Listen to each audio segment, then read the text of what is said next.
नमस्कार, मैं हूं जया सिन्हा और आप सभी देख रहे हैं डीडी न्यूज। भारतीय सिनेमा केवल मनोरंजन नहीं, ये है भारत की सॉफ्ट पावर।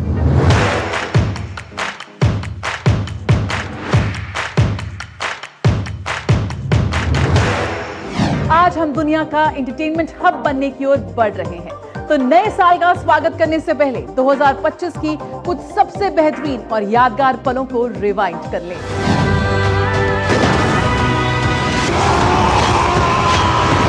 वो अपनी मौत की भीख मांगे। ईयर एंडर्स का तो दस्तूर है, निभाना ही पड़ेगा। साल 2025 भारतीय सिनेमा और एंटरटेनमेंट के लिए रहा ऐतिहासिक। तो अब बिना रुके महीने दर महीने पेश हैं यादें 2025 सिनेमा रिवाइंड। जनवरी 2025 प्रधानमंत्री नरेंद्र मोदी ने ज़ीरोधा के सह संस्थापक निखिल कामत के साथ पॉडकास्ट में किया debut. Sir, is there a plan beyond you? Is there youth that you have faith in, that you're training, inculcating? आज के लिए नहीं, but 20 साल के बाद, 30 साल के बाद? मैं तो देख रहा हूं जी, बहुत ही पोटेंशियल लोग हैं। मैं जब गुजरात में था तो मैं कहता था कि मैं भाई सरकार भले चलाता हूं, लेकिन नेक्स्ट 20 इयर्स के लिए मैं लोग तैयार करके जाना चाहता हूं, और मैं वो कर रहा हूं। और ये मेरी सफलता इसमें है कि मैं मेरी टीम कैसे तैयार करूं जो चीजों को संभाल ले। ये मेरे लिए अपने लिए मापदंड है। सैफ अली खान के मुंबई स्थित घर में घुसकर एक आदमी ने किया चाकू से हमला। इस घटना ने पूरी फिल्म इंडस्ट्री को झकझोर दिया। इसी महीने गुनीत मोंगा और प्रियंका चोपड़ा की शॉर्ट फिल्म अनुजा को ऑस्कर 2025 में सर्वश्रेष्ठ लाइव एक्शन शॉर्ट फिल्म की कैटेगरी में मिला नॉमिनेशन।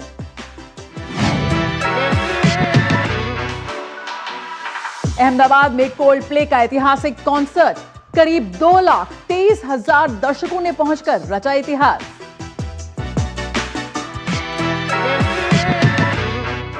आया साल का दूसरा महीना जब ग्रैमी अवार्ड्स में भारत की गूंज सुनाई दी। चंद्रिका टंडन को बेस्ट न्यू एज एल्बम का मिला पहला ग्रैमी। अनुष्का शंकर, राधिका वेकारिया और वरिजा श्री वेणुगोपाल को भी मिला था नॉमिनेशन। मार्च में सीबीआई ने सुशांत सिंह राजपूत केस में क्लोजर रिपोर्ट दाखिल की, साथ ही किसी साजिश से किया इनकार। 1 मई 2025 जब मुंबई से उठी वेव्स की लहर, प्रधानमंत्री मोदी ने वेव्स 2025 विश्व के पहले world audio visual and entertainment summit का किया शुभारंभ। वेव्स ये सिर्फ एक्रोनिम नहीं है, ये वाकई एक वेव है। पहले एडिशन में ही वेव्स ने दुनिया का ध्यान अपनी तरफ खींच लिया है। आज भारत दुनिया की 3rd लार्जेस्ट इकोनॉमी बनने की तरफ तेजी से आगे बढ़ रहा है। आज Bharat global fintech adoption rate में नंबर 1 है। दुनिया का 2nd लार्जेस्ट मोबाइल मैन्युफैक्चरर है। दुनिया का 3रे सबसे बड़ा स्टार्टअप इकोसिस्टम भारत में है। विकसित भारत की हमारी जर्नी तो अभी शुरू हुई है। ये भारत में ऑरेंज इकोनॉमी का उदय काल है। क्रिएटिविटी की वेव, एक ऐसी लहर जो आपकी मेहनत, आपका पैशन चला रहा है। To the creators of the world, dream big and tell your story. To investors, invest not just in platforms but in people. To Indian youth, tell your 1 billion untold stories to the world. Met Gala 2025 में शाहरुख खान, कियारा आडवाणी और दिलजीत दोसांझ ने किया जबरदस्त debut.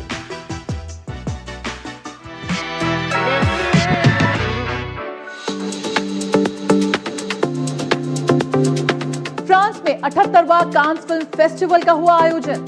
Alia Bhatt ने किया कान debut, Aishwarya Rai की 22वीं मौजूदगी।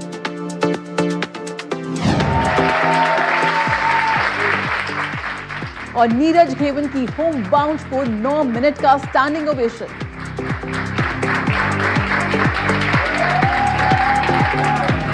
भारतीय पेविलियन में जुटे एक से बढ़कर एक सितारे।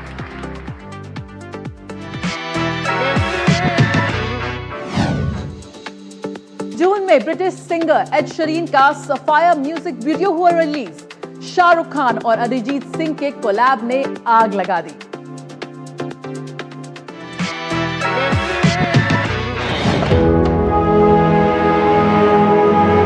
स्मृति ईरानी ने टेलीविजन पर फिर की है जोरदार वापसी, क्योंकि सास भी कभी बहू थी के सीक्वल में तुलसी वीरानी के रूप में छोटे पर्दे पर लौटी। वक्त आ गया है आपसे फिर मिलने का। अगस्त सितंबर का महीना, जब 82वां वेनिस फिल्म फेस्टिवल का हुआ आयोजन। भारतीय फिल्मकार अपर्णा रॉय ने film songs of forgotten trees के लिए बेस्ट डायरेक्टर का अवार्ड जीता।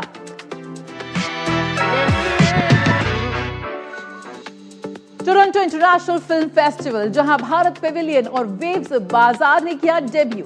विमुक्त को नेटपैक अवार्ड मिला, जबकि होम बाउंड पीपल्स चॉइस में सेकंड रनर अप रही। सितंबर में ही बुसान इंटरनेशनल फिल्म फेस्टिवल और Asian contents and film market में भारत ने पहली बार एक उच्च स्तरीय मंत्री स्तरीय प्रतिनिधि मंडल के साथ भाग लिया। केंद्रीय सूचना एवं प्रसारण राज्य मंत्री डॉक्टर एल मुरुगन के नेतृत्व में प्रतिनिधि मंडल ने न केवल भारतीय सिनेमा बल्कि भारत की पूरी रचनात्मक अर्थव्यवस्था का किया वैश्विक प्रदर्शन। India creative economy for the world theme के साथ भारत पेविलियन में प्रदर्शित वेव्स बाजार ने भारतीय फिल्मकारों और कंटेंट क्रिएटर्स को दुनिया के साथ जोड़ा। हुमा कुरैशी को फिल्म महोत्सव में फेस ऑफ एशिया अवार्ड का सम्मान मिला, तो संजू सुरेंद्रन की if on a winters night को हाई लाइफ विजन अवार्ड मिला। तनिष्ठा टाटा जी, शारिब हाशमी की फिल्म फुल प्लेट ने भी बटोरी सराहना। सितंबर में ही शाहरुख खान के बेटे आर्यन खान ने फिल्म इंडस्ट्री पर सटार बेस्ड वेब सीरीज से किया डायरेक्टोरियल डेब्यू। राघव जोआर, रजत बेदी, तमन्ना भाटिया ने भी सुर्खियां बटोरी।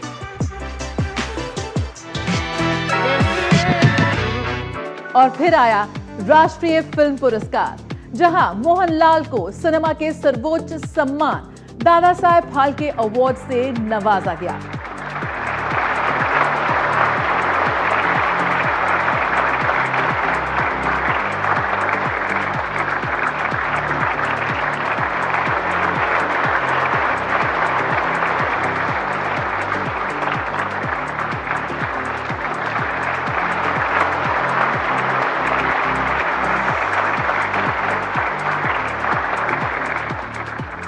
शाहरुख खान ने जीता करियर का पहला राष्ट्रीय फिल्म पुरस्कार।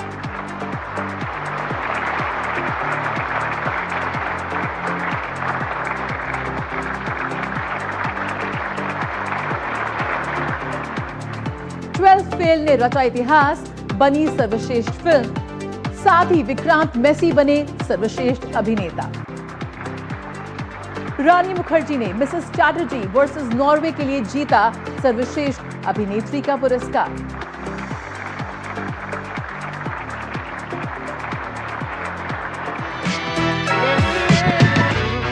अक्टूबर में स्पेनिश पॉप सिंगर और सॉन्ग राइटर एनरिके इग्लेसियस 13 वर्षों के बाद भारत लौटे।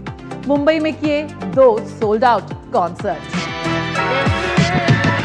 नवंबर यानी कि इफी टाइम, गोवा में 56वें भारतीय अंतर्राष्ट्रीय फिल्म महोत्सव का हुआ आयोजन। सिनेमा में 50 साल पूरे होने पर रजनीकांत को मिला सम्मान।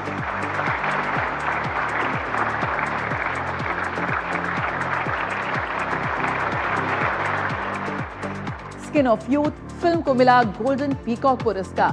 तो बंदिश बैंडिट्स सीजन 2 बनी बेस्ट वेब सीरीज। भारत के अपने ओटीटी प्लेटफॉर्म प्रसार भारती के ओटीटी प्लेटफॉर्म वेव्स ने पूरा किया एक साल। 80 लाख से ज्यादा हुए डाउनलोड। गोवा में 55वें भारतीय अंतर्राष्ट्रीय फिल्म महोत्सव में वेव्स OTT का हुआ था लॉन्च। वेव्स फिल्म बाजार 2025 में 15 से ज्यादा देशों के 320 से ज्यादा प्रोजेक्ट्स प्रदर्शित किए गए। 40 देशों से 2500 से ज्यादा प्रतिनिधि हुए शामिल और करीब 1000 से ज्यादा करोड़ रुपए की बिजनेस डिस्कशंस हुए, जो भारत के बढ़ते प्रभाव को वैश्विक फिल्म उद्योग में दर्शाते हैं। नवंबर में ही भारत में पहला hip hop festival Rolling Loud India Navi Mumbai में आयोजित किया गया। सेंट्रल सी, विज खलीफा और करण औजला ने दी धमाकेदार परफॉर्मेंस। यकीनन आज भारत अपनी संस्कृति, सिनेमा और रचनात्मक का जश्न दुनिया के मंच पर मना रहा है। 2025 में विवाद भी खूब रहे सुर्खियों में। कल की 28, 98, 80 बॉक्स ऑफिस पर जबरदस्त सफल रही। दुनिया भर में करीब 1000 करोड़ से ज्यादा कमा लिए। इतना कमाने के बाद digital streaming rights Amazon prime video ने करीब 200 करोड़ में हासिल किए, जबकि नेटफ्लिक्स ने 175 करोड़ में खरीदे। अब ऐसी फिल्म के सीक्वल से निकलना या छोड़ना बहुत हार्ट ब्रेकिंग होता है। बाकी अगर कुछ है तो सिर्फ कॉम्प्लेक्स है। भगवान एक ही, सुप्रीम यास्किन। सूत्रों के अनुसार दीपिका पादुकोण की 8 घंटे की शिफ्ट के मांग के बाद उन्होंने फिल्म खो दी। कुछ सिमिलर सिचुएशन दीपिका के ही साथ वांगा रेड्डी की फिल्म स्पिरिट के साथ भी हुई। जिसने अपनी पहली सांस तक नहीं ली, वो इतनी आखिरी सांसों का कारण कैसे हो सकता है? डरो मत। सबके भाईजान सलमान खान को फिर मिली धमकियां, तो उनकी सुरक्षा बढ़ाई गई। समय रैना, रणबीर इलाहाबादिया विवाद ने ऑनलाइन ऑफलाइन हंगामा मचा दिया। दोनों ने कमबैक कर लिया है, बट थोड़ा टाइम तो लगेगा। परेश रावल का हेरा फेरी 3 से जाना फिर आना, कंफ्यूजन भी हुआ और कंट्रोवर्सी भी। बाबर खान की भाई भतीजावाद संबंधी टिप्पणियों ने भी फिल्म उद्योग में हलचल मचाई। साल के अंत में आई जया बच्चन की पैपराजी संस्कृति पर टिप्पणी, जिसने नई बहस छेड़ दी है। खुशखबरी भी आई 2025 में। हमारे हार्ट थ्रॉब स्टार्स बने पेरेंट्स। विकी कौशल, कटरीना कैफ, राजकुमार राव पत्रलेखा, सिद्धार्थ मल्होत्रा और कियारा आडवाणी। सिनेमा और कला की दुनिया सिर्फ चमक से नहीं, संवेदनाओं से भी बनती है। लेकिन 2025 ऐसा साल भी रहा जब भारतीय सिनेमा, रंगमंच और रचनात्मक जगत ने अपने कई अनमोल सितारों को खो दिया। ये वो नाम हैं जिन्होंने किरदारों, शब्दों, सुरों और विचारों से हमारी यादों को अमर बना दिया है। आइए एक नजर डालते हैं 2025 की उन यादों पर जो हमें नम आंखों के साथ हमेशा याद रहेगी।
मुझे 2 आदमियों की जरूरत है, दोनों के दोनों पक्के बदमाश हैं। वो बदमाश हैं लेकिन बहादुर हैं। ये दोस्ती हम नहीं छोड़ेंगे। धर्मजी नहीं है, लेकिन उनकी विरासत पीढ़ियों तक याद रखी जाएगी। हम काम सिर्फ पैसों के लिए करते हैं। कीमत जो तुम चाहो, काम जो मैं चाहूं। भारत की सबसे प्रतिष्ठित फिल्म में शामिल दादाजी की भी, पापा जी की भी और हमारी भी फेवरेट शोले के 50 वर्ष पूरे होने के उपलक्ष्य में Sippy films film heritage foundation द्वारा 4K और डॉल्बी 5.1 में रीस्टोर्ड शोले का ओरिजिनल अनकट वर्जन रिलीज किया गया। विश्व के कई संस्थानों ने, कई सर्वेक्षणों ने शोले को सर्वकालिक महानतम भारतीय फिल्म चुना है। आप जानते हैं कि ब्लॉकबस्टर शोले का प्रीमियर 1975 में मुंबई के मिनर्वा सिनेमा हॉल में हुआ था, जहां ये लगातार 5 वर्षों तक चली रही। जब तक तेरे पैर चलेंगे उसकी सांस चलेगी। एक बार फिर आप देख सकते हैं शोले पूरे परिवार के साथ, वो भी ओरिजिनल अनकट वर्जन में। अब आएगा मजा खेल का, और ये खेल अब इन दोनों की जिंदगी के साथ ही खत्म होगा।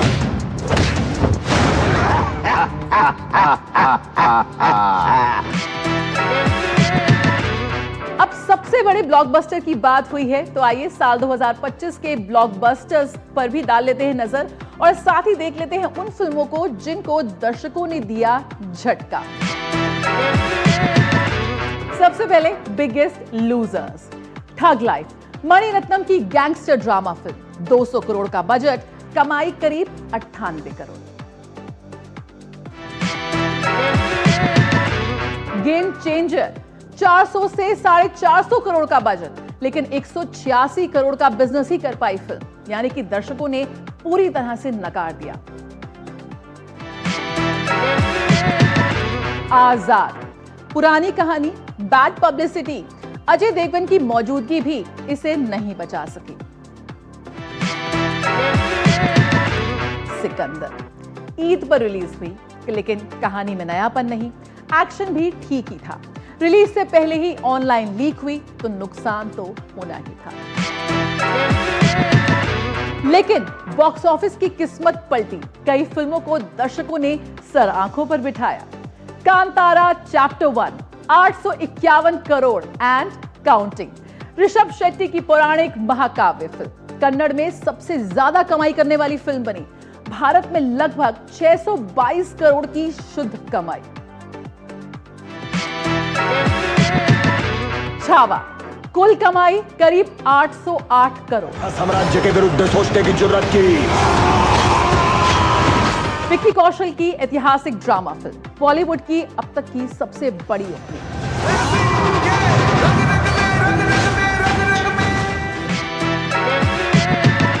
कुली, टोटल बिजनेस करीब 515 करोड़ के आसपास। रजनीकांत थलाइवा की एक्शन थ्रिलर फिल्म, विदेशों में सबसे बड़ी तमिल फिल्म की ओपनिंग मिली। पहले ही 2 दिन में लगभग $13 मिलियन कमा डाला।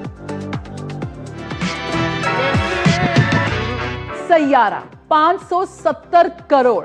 अहान पांडे अनीत की पहली फिल्म, सरप्राइज हिट, ऐसी हिट कि अब आप तो जानते ही हैं कि कैसे hit. Mahavatar Narsimha, total box office report 326 crore, वो भी एक एनिमेटेड फिल्म की।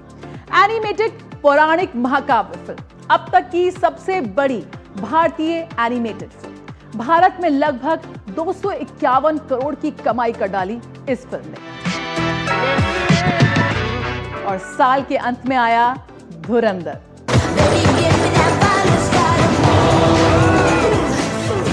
हर वीडियो में बस एक ही गाना, हर तरफ बस एक ही अंदाज। रणवीर सिंह, अक्षय खन्ना, संजय दत्त, अर्जुन रामपाल की फिल्म धुरंधर 5 दिसंबर से सिनेमाघरों में है। घरेलू बॉक्स ऑफिस पर 600 करोड़ के आंकड़े के करीब पहुंच चुकी है। वर्ल्ड वाइड बॉक्स ऑफिस करीब 845 करोड़। इस एक्शन थ्रिलर फिल्म ने दर्शकों को इंप्रेस कर दिया है भाई, और बॉक्स ऑफिस पर कब्जा जमा लिया है। वायरल रील्स के बीच धुरंधर की धुआंधार कमाई जारी है।